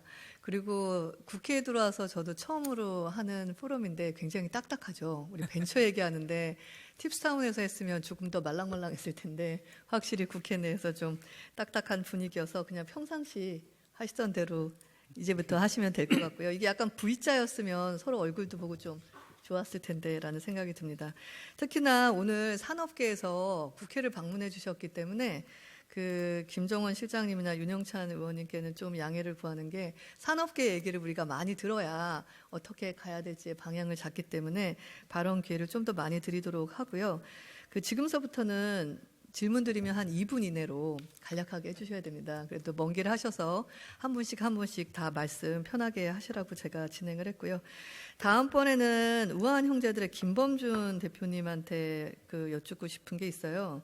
그 최근에 그 뉴스를 보니까 그 신축 아파트에 실내 배달 로봇을 설치하고 식당에 서빙 로봇을 설치해서 이 사회적 거리를 지키면서도 그 새로운 이 배달 문화를 지금 하고 계신다고 하는데 이게 현실적으로 기획 단계입니까? 아니면 실행 단계입니까? 어떻습니까? 네, 저희가 실내 서빙 로봇 같은 경우는 이미 작년 하반기서부터 이미 많이 보급이 된 상태고요. 작년에는 건국대에서 계속 이제 배달을 저희가 해왔었고 아마 8월 정도면은 경기도에 있는 주상복합 단지에서 주상복합 상가서부터 가정까지 로봇이 배달해주는 그런 서비스를 제공할 예정입니다. 이게 다 국내 기술로 만든 로봇인가요? 네, 실제 로봇 자체는 중국에서 만든 로봇도 있고요. 뭐 다른 나라에서 만든 로봇도 있고 저희가 얼마 전에 LG전자랑 협의를 해서 LG전자에서 저희 ODM 방식으로 로봇을 만드는 각각의 매장마다 필요로 하는 어떤 로봇의 상태가 좀 다르기 때문에요. 여러 로봇 제조사들과 협업을 하면서 실제 서비스는 저희가 직접 필드에서 경험을 하면서 계속해서 좀 보강하고 발전시켜 나가고 있습니다. 그럼 몇 월부터 볼 수 있나요? 실제로? 네, 서비스를. 이미 지금 저희가 한 60, 70대 로봇은 여러 가게들, 뭐 속초의 이제 유명한 뭐 청초스물회라거나 뭐 그런 가게들에서 보실 수가 있고요. 실내 서빙 로봇 같은 경우는 8월 정도가 되면 경기도 주상복합에서는 상가서부터 가정까지 배달하는 그런 모습들을 보실 수 있을 것 같습니다. 그 배달하시는 분들이랑 접촉을 하지 않으려고 문을 띵동띵동 하면 안 나가시잖아요. 근데 이제 이런 부분들을 로봇이 지금 그 인터페이스를 해주는 시대가 열리고 있네요. 이게 로봇 산업이 또 가속화되는 하나의 계기가 된 것 같습니다. 다음은 직방의 안성우 대표님한테 질문 드릴 건데요. 그 계속 벤처 창업은 독려하고 있습니다. 그리고 실제 숫자를 보면 벤처 창업률은 굉장히 높아졌는데 3년 이내에 그 예전에는 망하는 비율이 있었다면 지금은 자진 폐업률도 굉장히 높아요. 그래서 결론적으로는 총 숫자를 하면 3년 이내를 데스밸리를 통과하지 못하는 자진 폐업이든 뭐 망하는 형태든 많습니다. 현재 상황에서도 그 스타트업에서 느끼시는 애로사항이 있으실 것 같아요. 가장 큰 애로사항은 어떤 것이 있으며 성장을 위해서 이런 것들이 좀 담보됐으면 좋겠다라는 게 있으면 좀 말씀해 주십시오. 네, 조금 조심스럽습니다만 제가 그 코리아 스타트업 포럼의 입장에서 좀 말씀을 드리면 아무래도 이 자리만큼 디지털에 대한 규제 이 부분이 좀 저는 영향이 있다고 생각을 합니다. 물론 당연히 새롭게 산업이 성장을 하면서 발생할 수 있는 여러 가지 뭐 부작용들 이런 부분들을 규제해 가면서 가는 건 당연하다고 생각을 합니다. 그런데 그 이제 뭐 시기상으로 봤을 때 아직 그 소위 말하는 기존의 뭐 오프라인 기존 산업 대비 이제 시작에 불과한 시작되고 아직 몇 년이 되지 않고 예를 들어서 뭐 유통이나 하더라도 전체 유통의 오프라인을 보면 비교해 봤을 때 온라인에 관련된 유통은 굉장히 비교해 보면 굉장히 작거든요. 그런데 물론 이제 많이 노출이 됐기 때문에 관심도 많이 받고 빠르게 성장하고 있는 점은 있습니다만은 아직까지는 기존 대비 굉장히 시작 단계임에도 불구하고 많은 관심과 우려 속에서 대응을 해야 될 부분이 많이 있다라고도 생각을 합니다. 그래서 그 부분과 또 하나는 또 다른 최근에 어떤 그런 움직임들은 온라인 상에서도 최근에는 또 이 소위 말하는 PC와 모바일, 그러니까 일반적인 또 전통적인 온라인과 모바일을 또 나눠서 많은 관심을 갖고 계시는데 사실 이 업을 이제 운영하는 스타트업 입장에서는 굉장히 이렇게 비슷합니다. 그게 온라인이고 실제로 사업자 입장에서는 같은 통합적인 플랫폼을 사용하고 하기 때문에 그래서 이러한 이 맥락에서 봤을 때 오프라인, 그 다음에 또 일반적인 온라인, 그 다음에 모바일 이런 것들을 좀 전체적인 시장 규모를 같이 좀 잘 검토해 주시면서 그런 어느 정도의 숙성 기간을 좀 주셨으면 좋지 않을까라고 생각을 하고 있습니다. 그러니까 지금 신산업이나 스타트업들이 하고 있는 산업들이 대부분 온라인이나 디지털화된 사업들인데 오프라인에 비해서 온라인 산업이 이게 그 성숙된 시간들이 적다 보니까 규제들이 많아서 지금 발목이 잡힌다는 얘기를 가장 많이 해주신 것 같아요. 근데 저 한 달 전까지 저도 산업계에 있었는데 와서 가장 놀란 게 뭐냐면 300명의 국회의원들 중에 이공계열 전공자가 10%가 안 되세요. 그다음에 이번에 초선 의원이 151명인데 이과 출신자가 5명밖에 안 되세요. 그러니까 이 국회에서 입법하시는 분들이 이공계열 숫자가 획기적으로 적다 보니까 아무래도 자기가 아는 분야에 대한 이해나 이 지식이 있어야지 사실은 정확히 드라이브를 거는 부분이거든요. 그래서 숫자는 적지만 올해 등원하신 이공계열이나 이공계열이 아니었다 하더라도 이렇게 윤 의원님이나 이 의원님처럼 벤처에서 몸담으셨던 분들이 사실은 과감한 규제 개혁에 지금 앞장서야 되는 상황인 것 같습니다. 다음은 우리 카카오 여민수 대표님이랑 네이버의 한성숙 대표님께 문의드리겠는데요. 그 정부가 표방하는 게 DNA입니다. 거기에 지금 산업군들이 다 포함되어 계시고 그런데 지금 두 회사 같은 경우는 싸움을 두 가지로 하셔야 되는 게 밖으로는 글로벌 경쟁력을 사실은 경쟁자들을 이겨내야 되는 상황이어서 과감한 규제와 이런 것들로부터 자유로워지셔야 되는데 또 한편으로는 함께 커가야 되는 그 작은 파트너들과의 상생, 포용에 대한 숙제를 또 푸셔야 됩니다. 이게 사실은 같이 가야지 국회에서도 힘을 들이는 상황인데요. 먼저 여민수 대표님부터 이 두 가지 숙제 뭐 계획하시는 거든 바라시는 거가 있든 국회에 좀 말씀해 주십시오.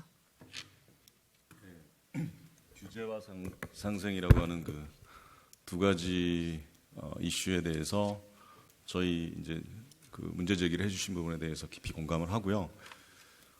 규제 부분 같은 경우에는 사실 이제 많이 이제 논의가 됐었고 이게 이제 그 국내 플랫폼하고 이제 그 외국 플랫폼이 한국 유저들을 대상으로 해서 이제 그 동시에 이제 서비스를 제시하고 있는데 이 부분이 좀 규제의 어떤 그 노출되는 그 방식, 그 다음에 정도, 그 다음에 규제를 그 위반했을 때 가해지는 어떤 뭐 벌칙 이런 부분들이 동일한 건 아닌 것 같아요.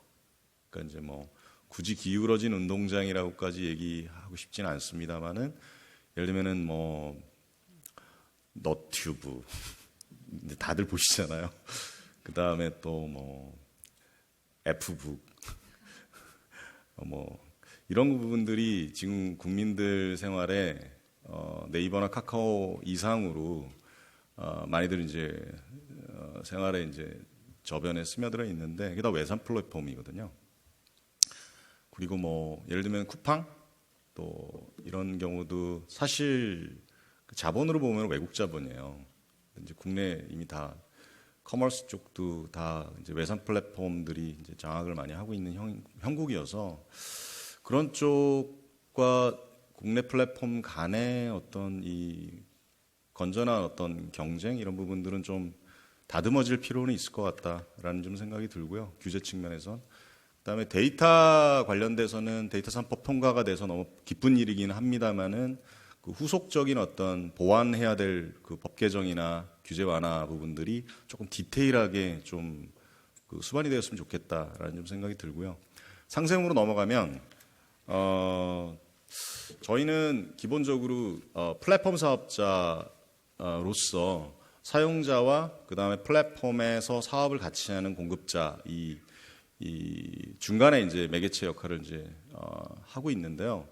저희가 직접 그 사업을 진행하는 부분들도 있지만은 저희 플랫폼을 이용해서 그 또 사업을 진행하시는 부분들을 잘 도와드릴 수 있도록 저희는 이제 AI 알고리즘 같은 경우에도 작년에 저희가 그 선언을 했습니다만은 공개를 어떻게 투명하게 잘 할 수 있을 것이냐, 그 다음에 알고리즘 자체가 좀 더 공평하게 치우치지 않도록 할 수 있는 방법들 저희가 이제 하고 저희 가지고 있는 기술 오픈 API 형태로 해서 이제 공개를 해서 누구든지 사업에 활용할 수 있도록 그렇게 기술적으로 보완할 부분이 있고 한 가지 좀 예를 들면은 이제 컨텐츠 사업을 저희가 진행하는 것 중에서 이모티콘 사업 이 상생의 어떤 하나의 방식일 것 같은데 이모티콘이 지금 거기에 작가분들이 굉장히 많으세요. 지금 누적으로 한 7,500개 정도의 작품이 이모티콘으로 이제 팔려 나가고 있는데 그 중에서 약 그 1,000개가 1억 이상 매출을 발생시키고 있고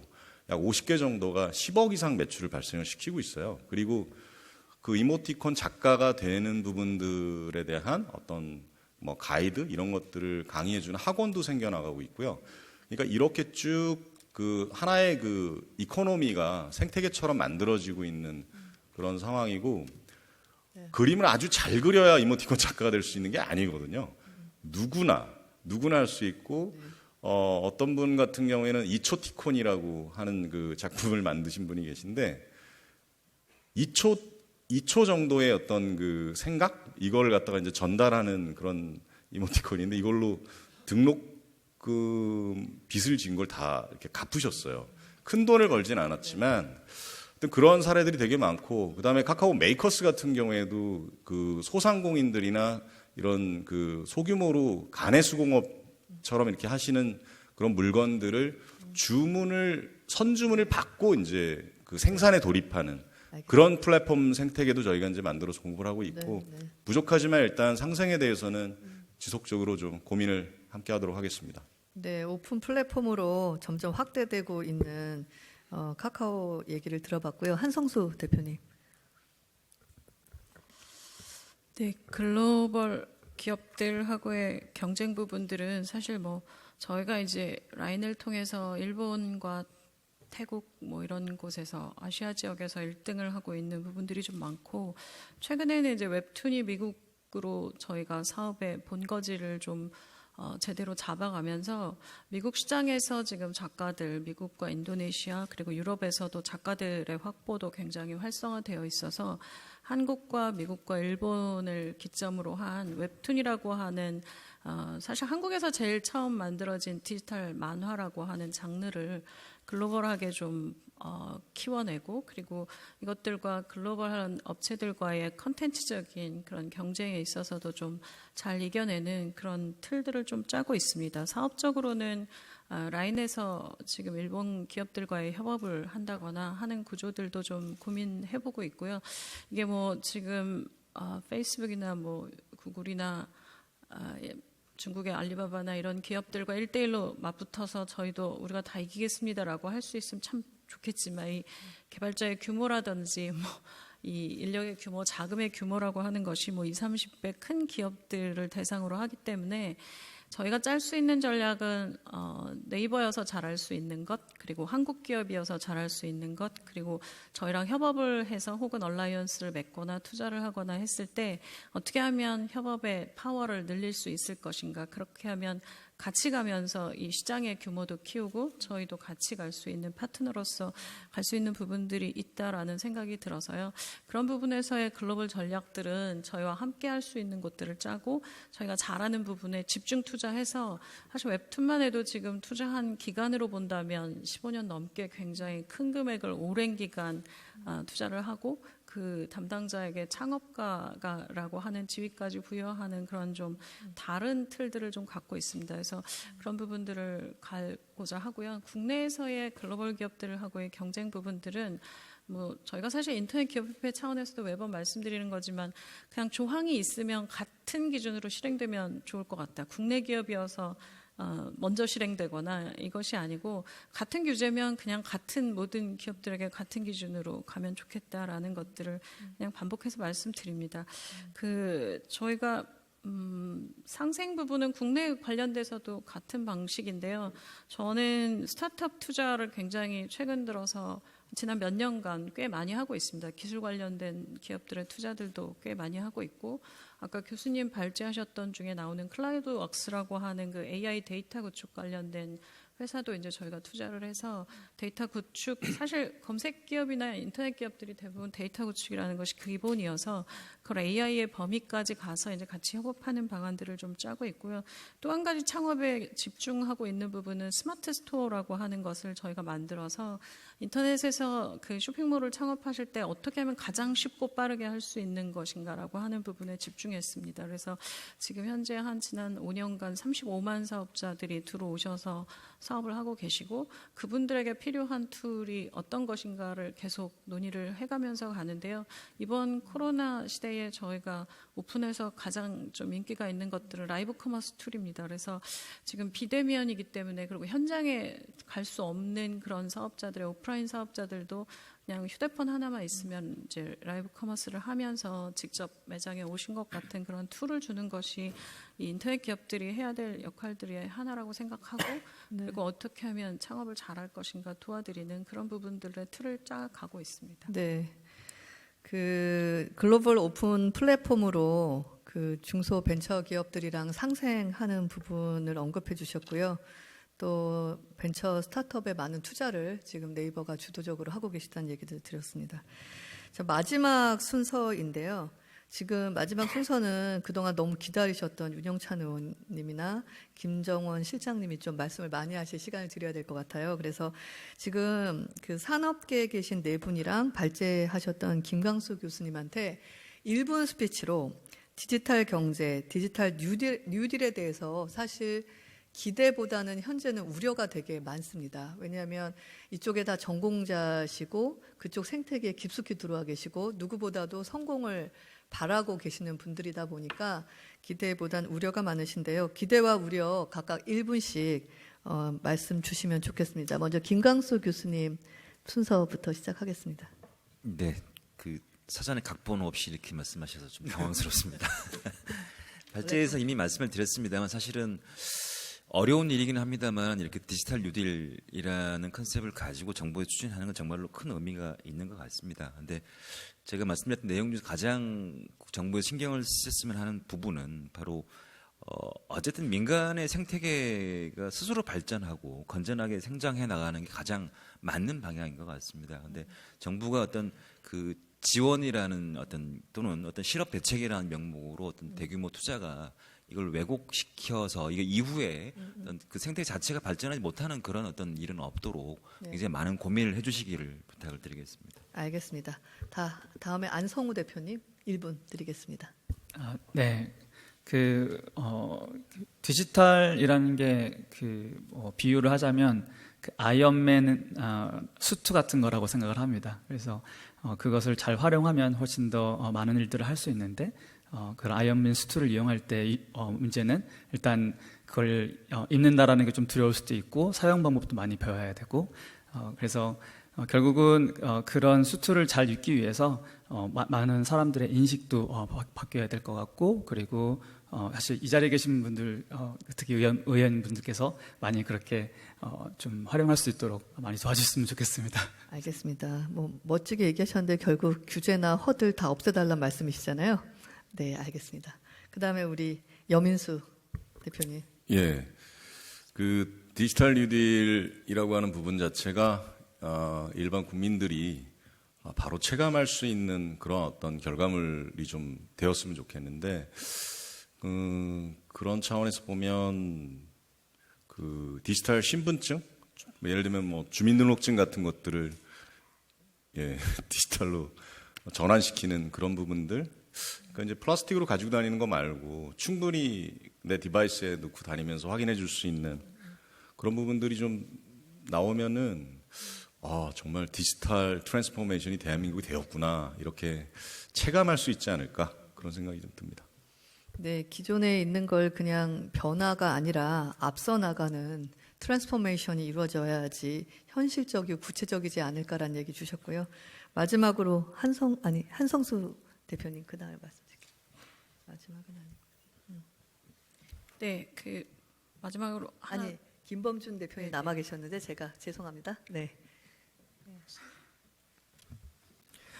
네, 그 디지털 뉴딜의 또 한 가지 축이 비대면 경제 활성화인데요. 제가 말씀드리고 싶은 거는 우리가 직접 대면하면 안 되기 때문에 어쩔 수 없이 하는 것이 아니라 비대면 경제를 통해서 어떤 부가가치를 만들 것인가에 좀 더 포커스를 두면 좋겠습니다.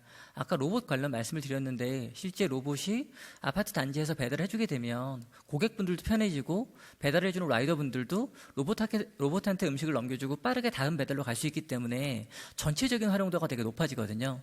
저 실내 서빙 같은 경우도 재밌는 게 설문조사를 해보면 한 0.73명 정도의 일을 한다고 많은 분들이 응답을 해주셨습니다. 평균. 근데 그러면 일자리가 대체되는 거 아니야?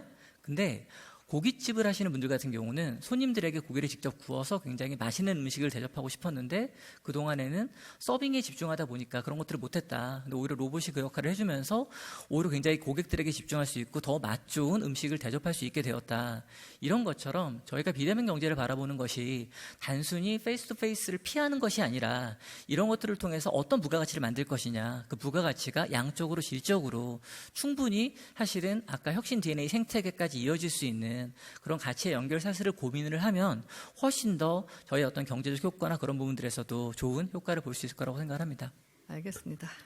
네, 마지막으로 우리 한성수 대표님 디지털 뉴딜에 대한 기대와 우려 마지막이신 만큼 가감 없이 좀 말씀해 주십시오. 네, 사실은 이제 디지털 기업은 그냥 기본적으로 비대면 기업인 것 같습니다. 그래서 저희가 디지털 모바일 기기를 통해서 하게 되고 그래서 그런 부분에서 지금 정부가 관심을 가진 부분에 대한 기대가 굉장히 큽니다. 근데 지금 젊은 친구들이 디지털을 통한 창업이 굉장히 활성화되어야 하고 그리고 디지털을 통한 창업이 이 기술 스타트업뿐만 아니라 전면에 걸쳐서 기본 오프라인 창업보다는 비용이 굉장히 적게 창업의 경험을 할 수 있기 때문에 이 창업이라고 하는 부분에 좀 더 집중 방점이 좀 찍어져서 갔으면 좋겠다는 생각을 하고요. 그리고 그러기 위해 디지털 기업들이 가져야 할 각종 플랫폼들과 AI 데이터 네트워크와 관련된 일들을 디지털 기업들이 하는데, 이 디지털 기업들이 짜가는 이런 흐름 속에서 사실 AI 인재 육성을 위한 각종 그 방안들이 좀 더 적극적으로 만들어지고 진행되어야 할 것 같습니다. 그래서 그런 부분에 논의들이 앞으로도 더 많이 있었으면 하는 바람입니다. 네, 알겠습니다. 자, 그럼 지금까지 나온 많은 우려와 그다음에 기대와 요구사항을 다 받아서 우리 과기부의 김정원 실장님 그리고 윤영찬 의원님 순으로 답 주시도록 하겠습니다. 네, 김정원입니다. 디지털 뉴딜은 뭐 아까 그 네 가지 큰 줄기로 지금 현재 진행되고 있다는 말씀 드렸고요. 추경에 포함된 디지털 뉴딜은 저희가 발표를 했습니다 이미. 그리고 지금 당정청이 모여서 25년도까지의 뉴딜 그림을 지금 그리고 있습니다. 아마 조만간 발표를 할 수 있을 것으로 생각하고 있습니다. 저희가 뉴딜을 하면서 이제 그 강조를 하는 거는 물론 일자리 창출도 중요합니다. 하지만 저희는 단순하게 그 일자리 창출만을 포커스에 두지 않고 미래 성장 동력을 이번 기회에 좀 앞당겨서 확보하자는 전략을 추진하고 있습니다. 그러니까 우리 어렸을 때도 보면 이제 뭐 하루 이틀 공부한다고 성적이 바로 올라가지 않죠. 어느 정도 축적이 돼야 되고 그것이 어느 순간에 이제 티핑 포인트가 돼서 한 단계를 점프업을 합니다. 마찬가지인 것 같아요, 경제 성장도. 근데 저희가 만약에 코로나가 없었으면은 투자가 이렇게 리니어하게 올라갈 것을 이 기울기를 좀 더 급하게 잡는 거죠. 그래서 2년 뒤에 추진했던 것을 추진하려고 했던 것을 뭐 금년에 추진하고 이제 이렇게 함으로써 그 상변이를 끌고 올 수 있는 시간을 좀 앞당기자 이런 전략을 갖고 있습니다. 사실 뭐 이렇게 하늘 아래 새로운 게 없기 때문에 갑자기 뉴딜을 한다 그래서 없던 걸 새로 하는 거는 그 쉬운 일은 아닙니다. 저희가 지금 그런 전략을 갖고 있고요. 그 다음에 정부 정책이 이제 전통적인 산업 정책이 이렇습니다. R&D를 하고요. 인력을 양성하고 표준화를 하고 이게 전통적인 산업 정책인데 요즘은 이거보다 더 중요한 게 공공시장을 창출하는 겁니다. 그러니까 기업들에게 수요를 만들어주는 거죠. 근데 그게 이제 민간에서 쉽게 못하니까 정부가 재정을 가지고 그 시장을 만들어주는 겁니다. 그래서 이번 디지털 뉴딜에도 이런 공공시장 창출이 굉장히 많이 들어 있습니다. 그래서 이제 5G 시장을 만들어주는 사업, 또 인공지능 적용의 시장을 만들어주는 사업, 이제 이런 것들이 전반적으로 깔려 있습니다. 저희는 이제 이런 사업을 통해서 저희가 어떤 확실한 교훈은 하나입니다. 결국은 인공지능을 이용을 하고 데이터를 많이 활성화를 하면은 그만큼 생산성은 높아집니다.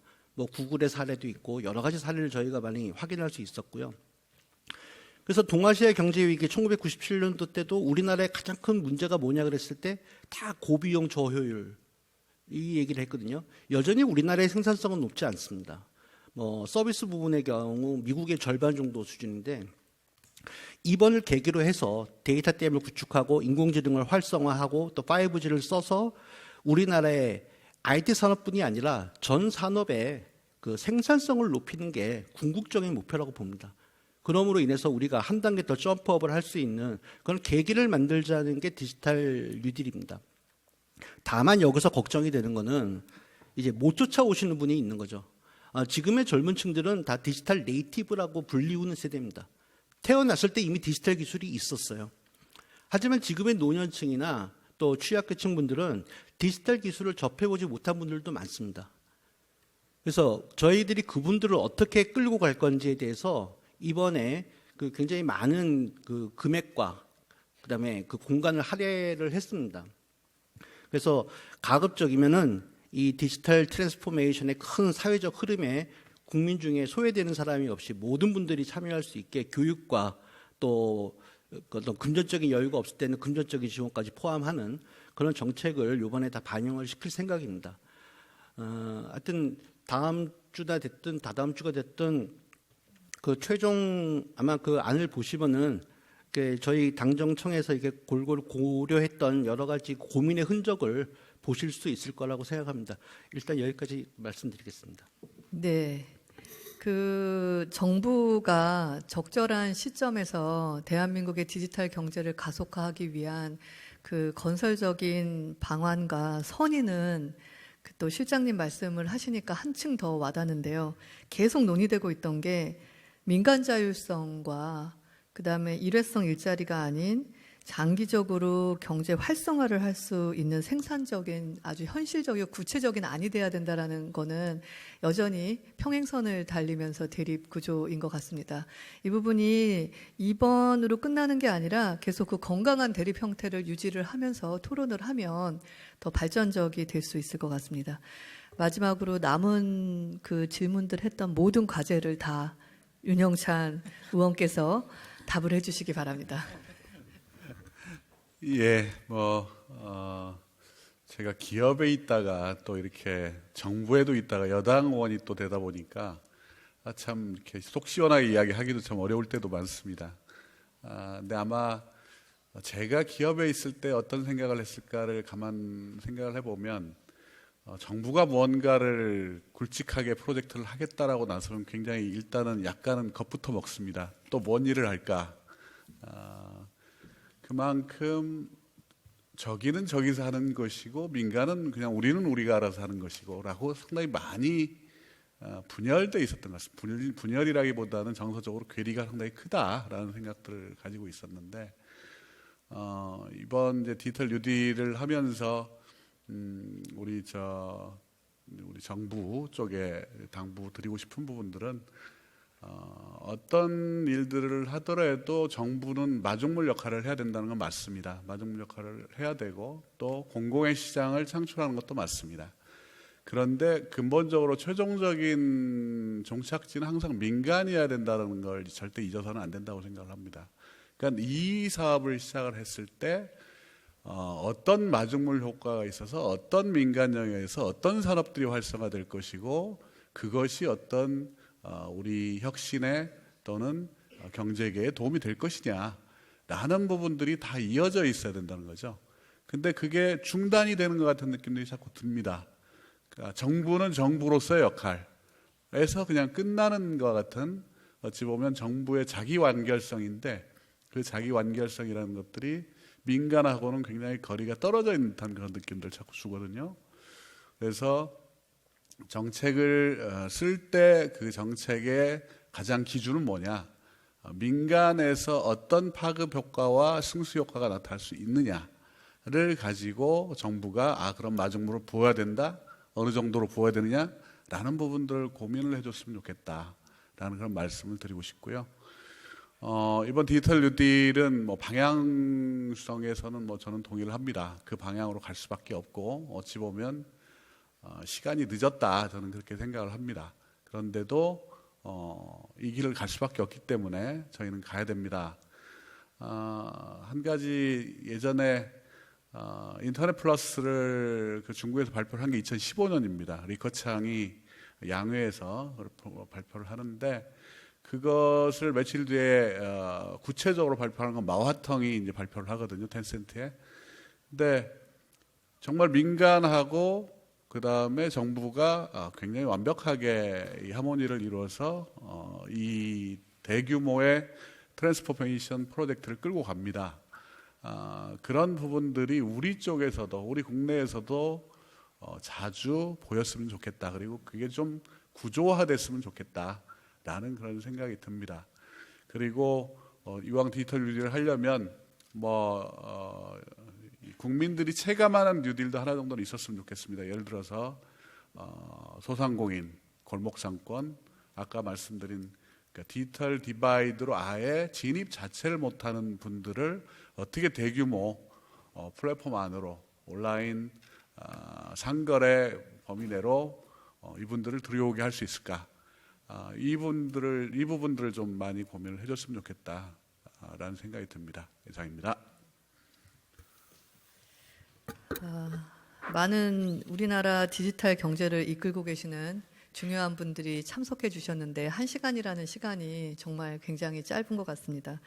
김광수 교수님의 디지털 뉴딜 기대보다는 우려가 많은 부분을 처음에 객관적으로 좀 언급을 해주신 걸로 지금 토론이 시작을 됐는데요. 토론을 마무리하면서 좀 느낀 바는 디지털 뉴딜에 대한 기대와 우려가 지금 공존하고 있고, 그중에 가장 큰 우려는 우리나라의 디지털 경제를 이끌 만한 리딩 파워 기업들이 많고, 또 수적으로도 스타트업들이 많이 준비되어 있기 때문에 민간 주도적으로 해서 진정한 디지털 트랜스포메이션이 이루어졌으면 좋겠다. 그리고 그것이 진행되기 위해서 강론으로는 다양한 규제, 그다음에 오프라인으로 산업화되어 있는 모든 법안들, 이런 것들이 온라인들에 대해서 조금은 개방성을 확보해 줬으면 좋겠다라고 얘기 주셨고요. 특히나 글로벌 기업이랑 싸우고 있는 네이버나 카카오 같은 경우에는 한국에서의 게임의 룰이 한국에 들어와 있는 글로벌 기업들이랑 같은 게임에서 경기를 좀 띄었으면 좋겠다라는 의미 있는 얘기를 주셨습니다. 그 국회에 있는 오늘 이 포럼을 같이 공동위원을 운영하고 있는 4명 다 기업인 출신이라는 공통점이 있습니다. 그리고 한 달 전만 해도 너무 답답해서 이 민간의 스피드를 못 따라가면서 모든 것들을 컨트롤하려고 하는 정부나 국회의 그 법 위주나 규제 위주에 대해서 굉장히 한숨을 많이 쉬었던 사람들이거든요. 여야를 넘어서 여러분이 내고 있는 스피드를 따라잡는 것은 거의 불가능하기 때문에 발목을 잡는 부분이 있다면 언제든지 발로 뛰면서 해결할 수 있도록 노력하겠습니다. 여하튼 오늘 그 귀하신 시간을 내어주시고 발표해 주시고 또 토론에 임해 주신 모든 분들께 감사드리고요. 끝까지 자리를 지켜주신 모든 분들에게 감사드립니다. 아시는 것처럼 디지털 뉴딜은 정부가 시작을 했든 누가 했든 그 방향성은 여기에 계시는 모든 분들의 리딩에 의해서 완성될 수 있습니다. 함께 노력하시고 함께 비판하시고 또 함께 힘을 모았으면 좋겠습니다. 감사합니다.